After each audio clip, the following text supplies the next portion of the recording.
खित्ते में आम का क़याम करीब अमरीकी सदर ने ईरानी वज़ीर ख़ारिजा अब्बास अराग़ची की सोशल मीडिया पोस्ट को शेयर कर दिया। अमरीकी मीडिया से गुफ्तगू में ट्रंप ने उम्मीद का इजहार किया है कि ईरान के साथ मुआहदे पर वीकेंड या फिर पीर तक दस्तखत हो सकते हैं। सीनियर अमरीकी ओहदेदार के मुताबिक मुआहदे में ईरान की अफजूदा यूरेनियम तबाह करने और मुल्क से निकालने पर इत्तफाक हो चुका। ईरान के सुप्रीम लीडर मुज़ाकरात की सूरत हाल से मुतमईन हैं। मुआहदे पर दस्तखत होते ही ईरान को फौरी तौर पर कोई फ़ायदा नहीं मिलेगा। तेहरान ने मुआहदे की पासदारी की तो मुआशी फ़वाइद मिलेंगे। अमरीका और ईरान ने ऐसा तरीक़ाकार तरतीब दिया है जो फ़रीक़ैन के दरमियान एतमाद बढ़ाए और मुआहदे को मुकम्मल करने में मदद दे।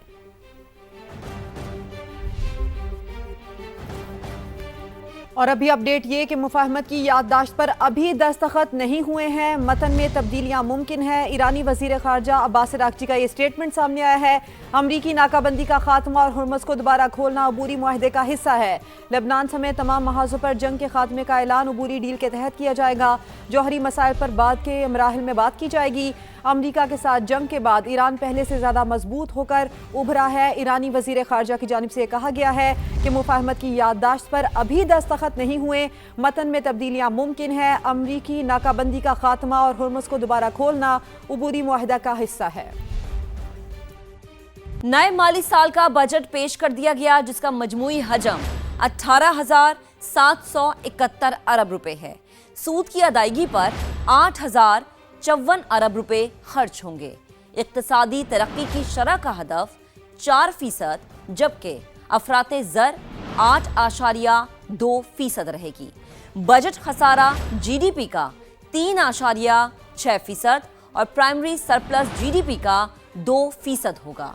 एफबीआर महसूलात का हदफ 15,264 अरब रुपए रखा गया है। सूबों का हिस्सा 8,848 अरब रुपए है। नॉन टैक्स रेवेन्यू का तखमीना 5,336 अरब रुपए है। विफाक की आमदन 11,751 अरब रुपए रहने का तखमीना है। विफाकी तरक्याती प्रोग्राम के लिए 1,000 अरब रुपए मुख्तस करने की तजवीज़ सामने आई है। विफाक के अखराजात 17,495 अरब और दिफा के लिए 3,000 अरब रुपए मुख्तस करने की तजवीज़ है। इंतज़ामी अखराजात का तखमीना 1,071 अरब रुपए है। पेंशन पर 1,169 अरब रुपए खर्च होंगे। सब्सिडी के लिए 1,091 अरब रुपए, जबकि वज़ीर आज़म अपना घर स्कीम के लिए 71 अरब रुपए रखे गए हैं। बेनज़ीर इनकम सपोर्ट प्रोग्राम के लिए 838 अरब रुपए मुख्तस करने की तजवीज़ सामने आई है। जो जितना कमाएगा उसको होगा उतना फ़ायदा। जी हाँ, हुकूमत ने तनख्वाहदार तबके को बजट में जो रिलीफ दिया है उसके मुताबिक सालाना 22 से 32 लाख रुपए कमाने वालों के लिए टैक्स की शरह 23 से कम करके 20% कर दी गई है। इस स्लैब वालों को ज़्यादा से ज़्यादा माहाना फ़ायदा 2,500 रुपए तक का होगा। सालाना 32 से 41 लाख रुपए कमाने वालों का टैक्स 30 से कम करके 25% कर दिया गया है। इस स्लैब में ज्यादा से ज्यादा माहाना फायदा 3,750 रुपए तक का होगा और सालाना 41 से 56 लाख रुपए आमदन पर टैक्स 35 से कम करके 29% कर दिया गया है। इस स्लैब में शामिल अफराद को ज्यादा से ज्यादा माहाना फायदा 7,500 रुपए तक का होगा।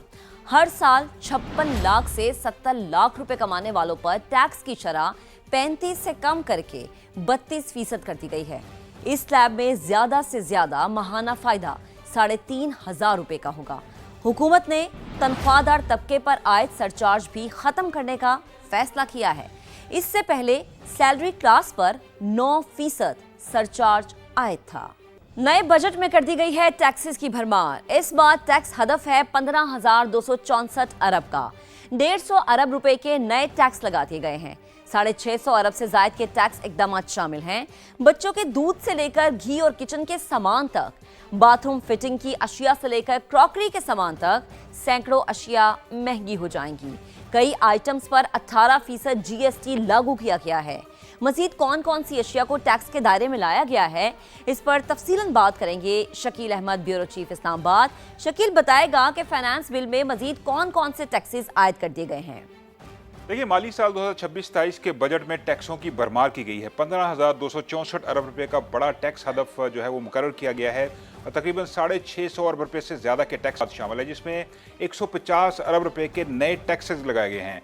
मुतअद्दिद ऐसी अशिया हैं, सैकड़ों अशिया जो कि थर्ड शेड्यूल में शामिल करके उन पर 18% स्टैंडर्ड जीएसटी जो है वो लागू किया गया है। नए फाइनेंस बिल को अगर आप देखें तो उसमें मुतअद्दिद ऐसे आइटम हैं, इंक्लूडिंग बच्चों का फार्मूला मिल्क और इसके अलावा बाकी अशिया जिसमें घी, तेल, मिठाइयाँ, पास्ता, रिटेल पैकिंग वाली ज़राई अद्वियात, जरासीम कश मसनूआत जो हैं, प्लास्टिक की घरेलू अशिया हैं, किचन वेयर, स्टोरेज आइटम्स, इसके अलावा प्लास्टिक की अशिया, बैग, सूटकेसेस, तमाम किस्म के जूते, बाथरूम फिटिंग्स वगैरह, क्रॉकरी का सामान, गाड़ियों और ऑटोमोबाइल में इस्तेमाल होने वाली जो अशिया हैं जो कि पैकिंग वाली होती हैं, उनके ऊपर भी जीएसटी आयद किया गया है। इससे महंगाई जो है वो बढ़ेगी और साथ साथ जो लग्जरी गाड़ियां हैं उन पर टैक्सेस में इजाफा किया गया है। 2 से 3 करोड़ मालियत की जो इंपोर्टेड एसयूवी है उस पर तकरीबन 30% टैक्स लगाया गया है। 3 करोड़ से बड़ी गाड़ी के ऊपर 40% टैक्स आयद किया गया है और साथ साथ गैर रजिस्टर्ड सप्लायर से खरीदारी पर 5% टैक्स आयद कर दिया गया है और डिस्ट्रीब्यूटर्स पर टैक्स की शरह बढ़ा दी गई है और साथ साथ खाम माल दरामद करके फरोख्त करने वाले कमर्शियल इंपोर्टर्स के ऊपर भी टैक्स आयद किया गया। तो मुतअद्दिद टैक्स इकदाम किए गए हैं। तकरीबन बताया यह गया है कि 11 रिलीफ इकदाम हैं, 10 इजाफी टैक्स इकदाम हैं और साथ साथ 5 इंतजामी उमूर के तहत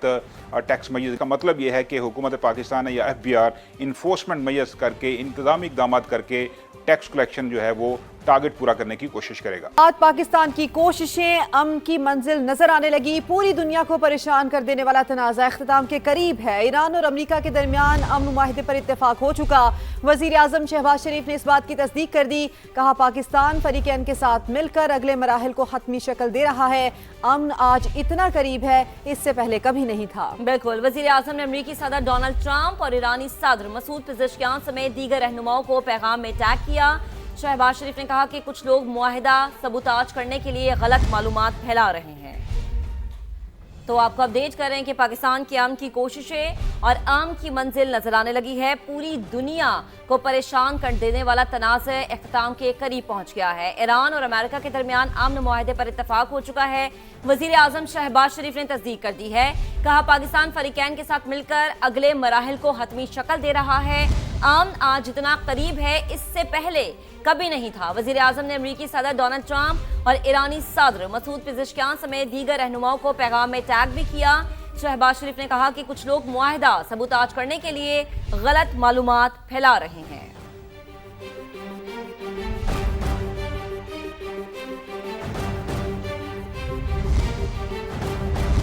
और इस वक्त अहम मामले पर बात करने के लिए अमरीकी सहाफ़ी कैटलिन डॉरेनबॉस हमारे साथ मौजूद हैं। Thank you, Kathleen, for your precious time to join us on Samaa TV. You have been closely following the developments about US-Iran tensions. We have also have with our senior anchor, Mr. Talat Hussain. Talat Saab, over to you. Kathleen, thank you very much for joining us. We again looked at your tweets and we figured out that it's almost 85% or was it 82% that the deal is going to be signed. You had a word with the president of the US. What was he telling you? Yeah, so he told me yesterday it was all wrapped up, was the exact term that he used. He really felt confident this time that a deal was close. And what I learned from officials just now was that what's really making this time stand out is that we actually have a physical piece of paper that, according to my sources, will be called the Islamabad Memorandum of Understanding. And that physical piece of paper is what's different because in prior negotiations and talks, as we've been covering this, for months now, those have been done verbally. The U.S. would submit a document and then Iran would maybe return with some kind of verbal message. And now we're actually looking at a piece of paper. That's great news for two reasons. One, it has Islamabad as a prefix to it. The other is that the draft text is ready. But you are saying it's an MOU, a Memorandum of Understanding. If you could, for the benefit of our viewers, tell us how is that going to be different from an actual agreement like the, for instance, Joint Comprehensive Plan of Action was? Yes. So the Memorandum of Understanding is going to accomplish a lot of big things, but also it's going to be kind of temporary if things don't go the way that they should be. So this memorandum of understanding agrees that the U.S. and Iran will begin about a 60-day period in which they will be discussing more terms that they're looking for. The U.S., of course, is looking for really solid, tangible changes and concessions from Iran with its nuclear program, and Iran is looking for some economic sweeteners, some relief, either that being the unfreezing of assets or the lifting of some sanctions. My sources, I had been kind of hearing that it's basically the same things that we have been discussing all along, right? The destruction of the nuclear weapons process, but also it's a bit of give and take, right? And once this memorandum is signed, hopefully, like you said, an 85% chance that it will be signed. You have said many significant things here, Caitlin. Memorandum of understanding could potentially lead to many agreements. One agreement potentially could be regarding what to do with Strait of Hormuz. Another agreement could be what to do with the nuclear material, nuclear dust, as Donald Trump, president of the US, calls it. So there's a possibility that while MOU is a broad gauge strategic document, the real work will begin after it is signed. Yeah, that's absolutely, I think, a really good way to put it. The real work will begin once this is signed.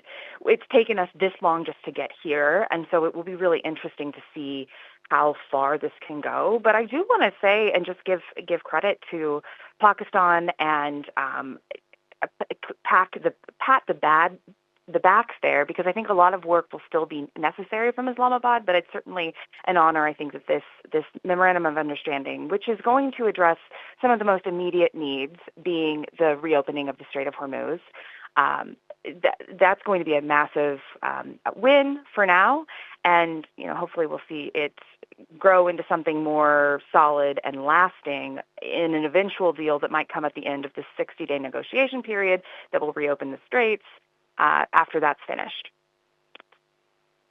Hopefully, yes. Interesting choice of the venue, Geneva, no? And I don't have that officially confirmed. I've heard that from sources, all over the place, including in Pakistan. But the U.S., my White House sources, still don't have. They're still not saying that there's a decided venue. So of course, I have my hopes that it could be Islamabad, but I have no indication to say that it actually would be there. Let me tell you something as I speak to you, Caitlin. I'm looking at my other phone, and I have this information that the news circulating in Pakistan that the PM is likely to fly tonight is not necessarily true. He may not be flying tonight, and we are told that journalists accompanying him have been asked to stay put, and that they would be told fairly well in advance when the PM is leaving. So the PM is not leaving. So I would not rule out the possibility of the signing not being in Geneva, but in Islamabad.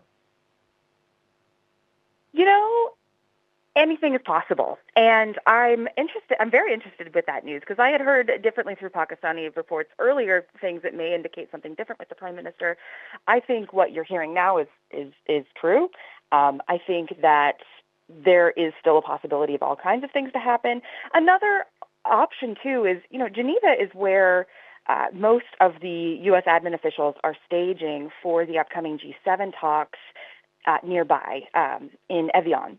So there is a reason to kind of be in Geneva if you want to meet American officials. But, they're going to be over there. Maybe they'll change things and move over to Islamabad. You never know. I plan to call, once I get the president on the phone next, I plan to mention, hey, what about Islamabad? We'll see. Yeah, please ask him where should you be, because Geneva is some distance from Islamabad. You need to be at the right spot at the right time. But you it is, certainly. And I think the only reason, too, that it wouldn't be Islamabad would be just logistically. It is a long flight, but, they've worked very hard for this to happen. Yeah, I can understand that. Just one last thing. you have spoken to the president consistently throughout this crisis. Last 3 months, you must have spoken to him dozens of times. But you started off by saying that this time around he sounded more confident. Though there's a little caveat to that as well.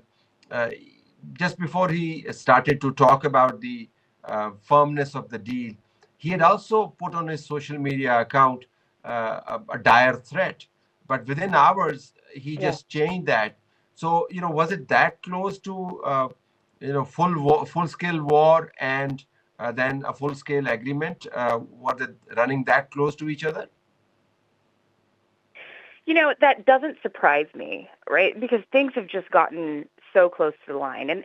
And the pressures are high, and the president has been waiting for weeks and weeks and weeks for something to happen. I think he very much wanted to signal that he was ready to go ahead and launch full scale if Iran was not willing to come to the table. Now, part of the background there is that actually before he made the Karg Island announcement, that is when, it was actually the night before, I reported this yesterday, that Wednesday night was when Iran actually finalized the agreement and passed it through the Qataris.